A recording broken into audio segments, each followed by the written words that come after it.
जय हिंद साथियों, आप सभी का स्वागत है आपके अपने YouTube चैनल सैनिक जानकारी पर। दोस्तों, आज की सैनिक जानकारी सेना के जवानों के लिए अच्छी नहीं है, क्योंकि सुप्रीम कोर्ट ने एक डिसीजन दिया है। सेना के जवान दिव्यांग पेंशन के तभी हकदार जब जवानों की दिव्यांगता पर सुप्रीम कोर्ट का बड़ा फैसला जानिए। यानी कि सुप्रीम कोर्ट ने कहा है, यदि ड्यूटी के दौरान यदि दिव्यांग हुआ है तभी वह पेंशन का हकदार है।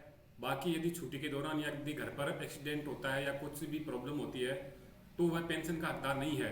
सुप्रीम कोर्ट ने अतिरिक्त सॉलिसिटर जनरल के एम नटराज की इस दलील से सहमति जताई कि सशस्त्र बलों के किसी जवान को आई चोट से दिव्यांगता होने और उसकी सैन्य सेवा के बीच तर्क संगत संबंध होना चाहिए। सुप्रीम कोर्ट ने कहा कि सेना के जवान दिव्यांग पेंशन पाने के हकदार तभी माने जाएंगे जब दिव्यांगता सेना में सेवा के दौरान हुई हो या इस प्रकार की सेवा से बढ़ गई हो और फिर दिव्यांगता की स्थिति 20% से अधिक हो।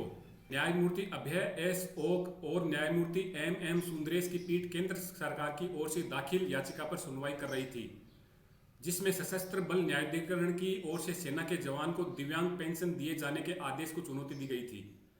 सुप्रीम कोर्ट ने अतिरिक्त सॉलिसिटर जनरल के एम नटराज की इस दलील से सहमति जताई कि सशस्त्र बलों के किसी जवान को आई चोट से दिव्यांगता होने और उसकी सैन्य सेवा के बीच तर्क संगत संबंध होना चाहिए।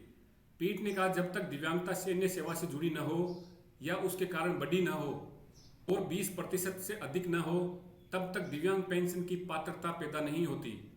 सुप्रीम कोर्ट ने कहा कि इस मामले में जवान जब छुट्टी लेकर एक स्थान पर गया तो उसके 2 ही दिन बाद वह सड़क दुर्घटना का शिकार हो गया। पीठ ने कहा, वादी को लगी चोटों और उसकी सैन्य सेवा के बीच किसी भी तरह का कोई संबंध नहीं है।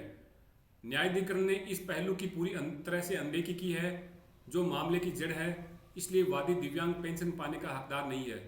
दोस्तों, इसका मतलब ये हुआ, यदि कोई जवान 10 दिन की, 2 दिन की, चाहे कितनी भी छुट्टी जाता है और छुट्टी के दौरान उसका एक्सीडेंट हो जाता है तो वह दिव्यांगता पेंशन के लिए हकदार नहीं है।